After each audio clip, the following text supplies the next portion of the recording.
I am here today in the studios of Ella VR. They are incredibly colorful and artistic and wonderful. La, la, la. Yay! Hi, I am Eifler. I use they, them pronouns. Welcome to our lab. Ella VR is a team focused on researching virtual and augmented reality. We work at YCR, which is a not-for-profit research foundation. We've focused on video and web infrastructure and working environments and a lot of different uses for VR that is not really a competitive in-the-market thing. So we just do research. We don't make products. We get confused for a startup a lot, which is a little bit weird. Do people try to give you money? They can give the foundation money if they want, but we're not a startup, so we don't have funders. You know, it's a foundation, so we have donors. It's a little bit of a different model, but all open source and Creative Commons, which is the best way to be. Where can they go to see your open source stuff? Everything that we have done is on elevr.com, elevr.com, and that's our blog, and it has all of our projects on it and all of our code, and yeah, there's so many. There's like years worth of projects out there. So tell me about the team. How did you guys even come together? How did we come together? So, as is common in research, in the research field, you have a PI, so primary investigator, who's like the lead researcher on the team, who is like, let's go in this direction! And then everybody's like, okay, we'll go that way! So that's Hart. She was working in educational video on YouTube and then was hired by Alan Kay at CDG, which was the previous iteration of this research group was under CDG, which was a research and development department at SAP. That was our sort of previous life. So Vi hired Andrea Hawksley, who is our code guru, wizard, makes all the things work that I don't understand. And me, that was in, I'm going to say 2014. That could be incorrect. I think that is correct. And we started, the first goal was to make spherical video, because this was before you could make, before people were selling spherical cameras or before there was a spherical player on YouTube. So we made our own cameras, and we made the first spherical stereo web player online. Wow! Where am I? Oh, hello! And so that work slowly morphed over several years into the research that we're doing now, which is more based on programming in VR, the environments that you would work in if you were working in VR all the time, and then also using AR experimentally for a myriad of things. So this year, I guess it was the middle of last year, we started working with Evelyn Eastman, who is an artist based in Boston, artist and developer. She originally worked on Scratch, and then she was working with Alan Kay on a drawing application and like a tablet thing, and then she wanted to come work with us. So now it's the four of us, which has been really fun. And I forgot what the question was. I was just describing who we were. That was the question. Excellent work, Self. Good job. Did it. Yes. So what do you do for LVR? I do research. Mostly right now I'm focused on I am currently working on making a new office environment for VR workers. So most of VR right now is sitting in swivel chairs at desks, which is like not the best. But you can understand when people would use that. It's sort of already in the infrastructure of desktop-based, like the whole desktop metaphor in computing is all integrated into the furniture and the working environment and everything. So right now I'm basically trying to not do desktop metaphor. We're working on something called studio metaphor and working on programming languages in that and how software would be designed and how the environment that you work in would be related to that and how like games and apps would all interact with this idea of being based in a studio metaphor instead of a desktop metaphor, which has been really fun because sort of the spiritual predecessors of our lab were Xerox PARC. There's some, like Alan Kay and Dan Ingalls and many other researchers who work for YCR were originally Xerox PARC researchers, where a lot of that original like desktop metaphor work was done. So it's been fun to be like, that was awesome, now I'm gonna kill it. And it's been great to work with them and like talk through really just like decades of computer research and like how they went about it and how their thinking like informs what we're doing now. That's the sort of, I guess, intergenerational research bit, which is really great. That's fantastic. Yeah. So I think the reason that you and I got connected was this magical word embodied, which isn't even in most people's vocabulary yet. That's true. So when I saw that, I already knew by Hart's work because of her YouTube videos, which are mostly around math. If you've not got a chance to check those out, I'll put the link in the show notes. But she's just this force of nature that is passionate about education, which isn't exactly my thing, but where we got connected was embodied cognition. And I'm curious how embodiment entered your work. It sounds I will like show you. Well, I'll be right back. Okay. It's very important. This book is the best! Okay, I'm back. How embodiment entered our work. This book is Philosophy in the Flesh, which is, I'm not actually sure how I came upon this, but this is a book by George Lakoff and Mark Johnson, and it's all about sort of getting rid of the Western mind-body duality thing that Descartes was like, let's do it. Now we're like, no. So this was my first introduction to like how to build rational models around the body and like how you build basic level categories about what an object is and how you interact with it and like how you actually build a lot of your intellectual like abstractions off of things that your body interacts with. So this is where that started. So we've based a lot of our current research and work on the concepts that are developed in this book. There's also other books and research that I'm using, but this was the sort of starting point. That is a word. Yeah, and you were talking about the metaphor of the desktop, and it was when I learned about Lakoff's work that I realized how incredibly foundational language is to our perception of the world, and the way that we, not only what we build, but the tools that we build even, are so informed by our mental scaffolding, and our mental scaffolding is based on our language. So can we go a little bit more into the studio metaphor and what things you're trying to enable with that? I think the most basic one is variable viewpoint. When you think about a computer, the first thing that comes into your mind is probably either a desktop or a laptop, but you can include a phone in that. And generally what happens is that your body is like this, and then the thing is in front of you, and then you look at the thing, and you operate the thing. And it's very like this. Or like this is probably more realistic. So that's fixed viewpoint. And variable viewpoint would be something more like, for example, if you've watched a spherical video on your phone, you hold the phone here, and then you move it over here, and then you move it over here. So this is the most sort of basic level of variable viewpoint. Is designing, hardware, software, and working environments that all expect movement in the user and variable viewpoint. So then I use this example in my most recent blog post called Office of the Future. If you used the Daydream at all? Yeah.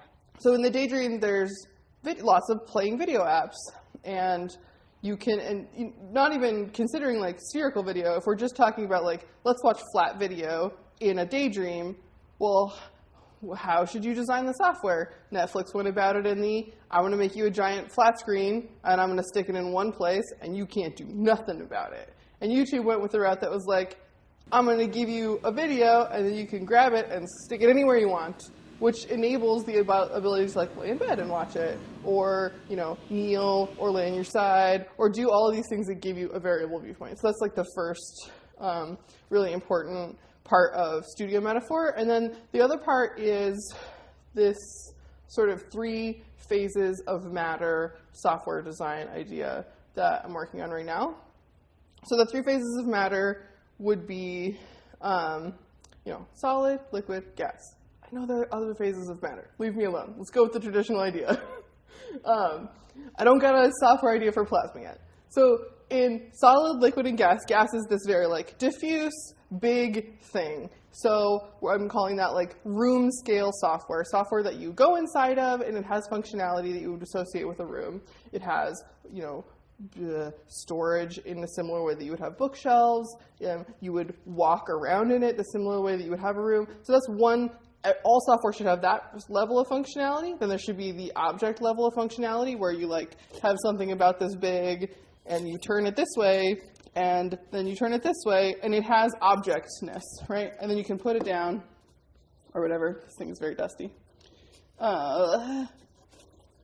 Watch me wobble object. I failed. And then, the object level is what I think of as liquid, because you can pour into any vessel and it takes on the shape of the vessel. And so I'm thinking about this object level of software as something like maybe different people have the same object functionality, but they come in different shapes. They come in, maybe it's a sculpture shape or a donut shape. The object shape can come in many different forms. The room scale form kind of comes in a room form, but the object form can come in all these different ways. And then the solid, I'm thinking of as something that you wear on your body. So the one that I'm making right now is a podcast app. A podcast app with these 3 phases of functionality would be a thing you wear in your ear that you touch to stop playing. That's all the functionality you need at that level, right? At the solid level, you just need that's it. But then if you pull it off your body and you're in VR, it magically inflates, because we're in a virtual world, into object level software, and you can, look at the front of it, and you can, maybe there's a timeline, and you can turn it on its side, and there's a playlist, or you could turn it all the way over, and there's some settings functionality, and you can touch it somewhere and enter the room scale functionality, where, example, you would have the libraries of your podcasts, or you would have discover new things, or recommendations, or all that kind of stuff. So breaking up the functionalities of software into these sort of 3 interactable levels, one of them that you wear in your body, one of them that you hold, and one of them that you're inside of. So yeah, 3 phases of matter, variable viewpoint, and then the one other one is you have to teach people how to have bodies. So unfortunately, VR is great for dancers and people who have a lot of from other completely other lives, has nothing to do with VR, ability to be oh, I should turn this way slightly because that makes a longer feeling here and it alleviates a little bit of back pain, or I have to do this motion over and over again because I'm doing it in VR. Oh, well, if I skip this one step, I can make it more fluid and more comfortable for myself. So things that you have to sort of learn. This is none of that was a sentence. Embodiment skills are things that you really need to be working in VR all the time. If we do are in a headset 5 hours a day, you really need to be able to not disassociate your eyes, but have a sort of different level of awareness of what your body is doing, how you can make it healthy and comfortable for yourself using the environment around you, and also how your body interacts with the virtual environment and how your movements or how you're sitting affects your stim sickness, or if you're slouching, or all those kinds of things really help with the embodiment. So that's the other part of the studio metaphor, is that there's a skill about feeling and being in a body that you can definitely tell when you're with someone. And I am not actually sure how to teach people that effectively, but a lot of people have been doing this for generations, teaching people to be very bodily present. So I'm researching a lot now about how to incorporate that into the environment to help people with that part of their embodiment. That was rambling. No, it was all good. It was super good. I I'm always incredibly happy when super smart people start orbiting the same thoughts as me. I'm like, oh, okay, I'm not crazy, because I'm so fascinated with dance right now for a couple of reasons. The one that you started with is really lovely, this idea that we can learn interaction design from dancers. These are people who already have incredibly skillful bodies, very purposeful relationships with their bodies. A lot of my interest in VR and embodiment is the hope that VR can actually help people become more connected with their bodies. I think there's a dearth of, there's a real need in our culture to have more bodily stimulation, because we have so much narrative, deliberative, conscious stimulation, and just are completely impoverished for body stimulation.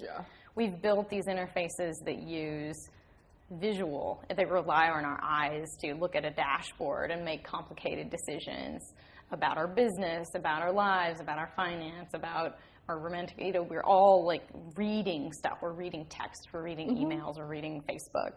And it turns out that our visual cortex, as powerful as it is not super great at handling multidimensional information. And the body is incredibly good at handling multidimensional information. So I'm really interested in how we can do things that use the body, the skin. Have you seen the neosensory vest that pipes whatever kind of data you want to onto the skin of the torso? Because, well, we're not really using it for much. But what if we learned to use that to make stock market trades? They are already doing that. They're piping stock market data in and giving people immediate feedback on whether they made a successful trade or not a successful trade. But the crazy thing is that they don't even know that they're trading stocks. The body just makes sense of the inputs and goes, when I see this pattern and I say yes, then that was right. And when I see this pattern, I see no, and that was right. It's having that immediate feedback loop is enough for us to really quickly learn to process super complicated information. And that's the computer outputting data onto your body. And there's also the component of like right now we're working on a sculptural programming language in VR, and there's a lot about it that is like how I move through the space changes the meaning of the program that I'm making, and how my how my body orients in a virtual space, and how my the fact that I want most of my interaction to be like in the hug zone, which I started calling it because it's in this area, versus like if I reach back here and I want to store something in the back of my head and pull it out, like it's easier to pull something out here. It gives different meaning to the object I pull out than if I have to internally rotate my arm and put it behind my back to pull something out. It's not that I don't ever want to do this. It's that this has a different meaning than having my arm continually externally rotated to here. And just simple things like that, the way you're interacting with the computer completely changes, and eventually we'll have like a more fluid sort of data share between the way that your body moves and the information that it can gain through the vest, for example, and how the computer responds to that information. Because right now it's still responding in a way that's like very similar to like I poked a button. Right? The only thing we're really using body tracking for is to give you data about where you are in the space. It's not learning that much about what you're trying to communicate via how you're interacting in the space. Yeah, eventually. We're still a little ways away from it, though. We don't have full body tracking yet.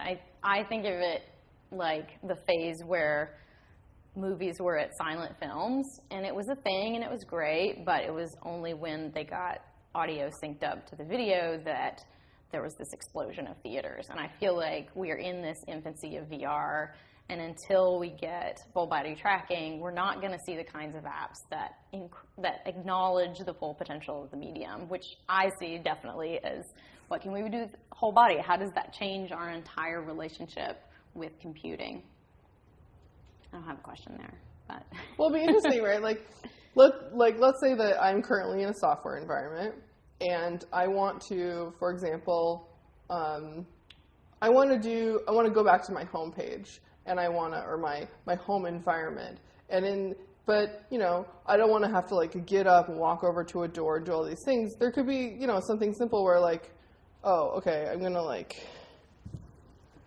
this leg position, even though I keep my torso and my arms basically the same, the fact that my feet are apart means something different than if they're, you know, together or underneath my legs. Just the position of your feet, you know, because people tend to think of full body tracking as like, oh, you have to be like running around and jumping all the time. And I'm like, that's exhausting. Like, it really is. Like, I can't do that all day. I mostly have to sit if I'm going to be in a headset or crawl around on the floor, which is actually mostly what I do is crawl around on the floor. The best.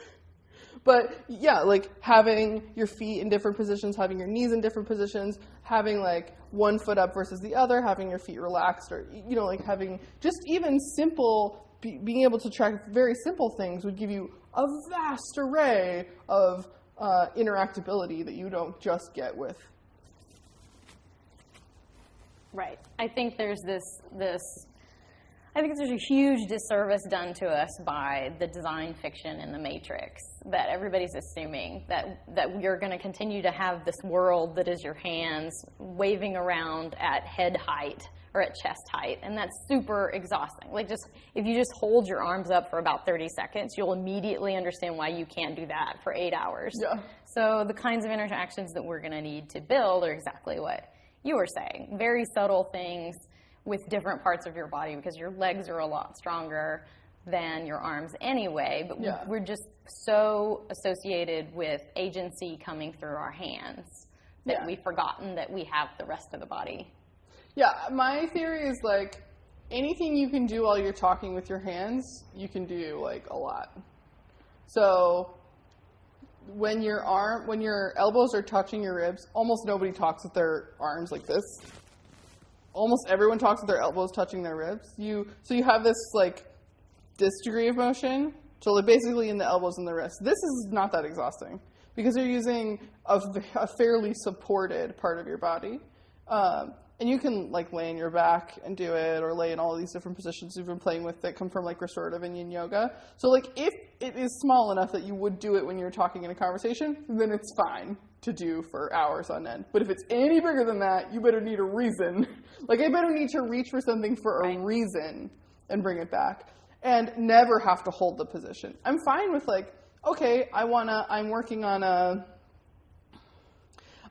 sculpture in VR, and I'm currently working with clay-like material, and I've developed this whole surface, but now I'm like, well, I think I want to work on some different texturing. So then I'm happy to turn and like change the palette, right? And do this large body motion. But you wouldn't want to do that like every minute. You would want to do it like maybe once every 30 minutes. And also the idea that I'm getting from training as a yoga teacher, which is part of how I'm doing my learning how to be better embodied, is about balance too. You don't want someone to always turn to the right for every palette. You want to make sure that the software is designed in a way that like you're using bilateral motion, and when you're using your legs too, you want to make sure that you're doing opposite arm motion, which, you know, like from crawling, helps stimulate more parts of the brain than if you're just going like this all the time. So, you know, software designed for more than just how much you're moving, but also when you're moving and which parts of your body you're moving together. Those things are all really important.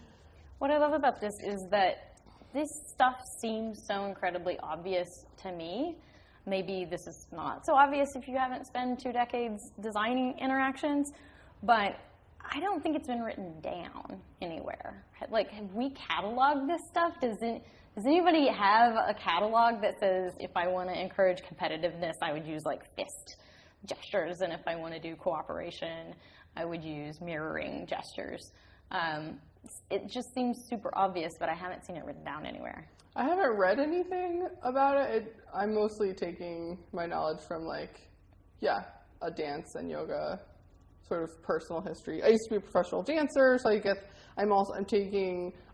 I'm not consciously doing it, but I'm clearly taking a lot of like that experience and training into my VR work. And yeah, the thing about like fists that I think is super interesting is there's this whole genre of mudra, right? This idea that you can do a thing with your hands and it'll mean a thing in your brain. And yes, like you can mean it people think it can be like, oh, it's very spiritual, which is fine. I'm not like down on spiritual, but like it doesn't have to be that. Like people use this for a reason. Like all over the world, people use this as meaning for prayer because it does something to your brain that's like, okay, it's like settling and nice, or like this, or, you know, when you interlace your fingers, that feels a really certain way. And when you're like pulling and like, yeah, so there's a lot of things that come from just like cataloging mudras that are interesting, like holding your thumbs versus having your thumbs on the outside. Like, what does that mean? And how is that hand tracked in software? That'll all be really fun as we get better hand tracking. So excited. I don't even know. I just want to cry right now. This is what I work on all day, every day. So fantastic. Yeah. Is there anything that I should ask you about that I haven't yet? Anything like the most important thing to know about LVR? Is that real cool? Yeah, I guess that's the most important thing about LVR is that we really focus on art as a primary form of research and art making as part of how we develop our ideas. And this isn't just like we do user studies on tons of people and then we crunch that data and then we figure a thing out. Like we don't really have a preconceived notion about where any of the work should be going. It's kind of like being on sled dogs. You just sort of like hang on for dear life and go as fast as possible. You know what I mean? And we use the art as like a way of falling downhill towards what the environment and everything should be. And our collaborations together have been really amazing. I love that. Okay, so I think I'll end on that, even though we could talk about all the things. Thank you so much for having us in your studio. Yeah. Thanks for coming. Everything's okay, I'm just trying to act my age. Everything's okay.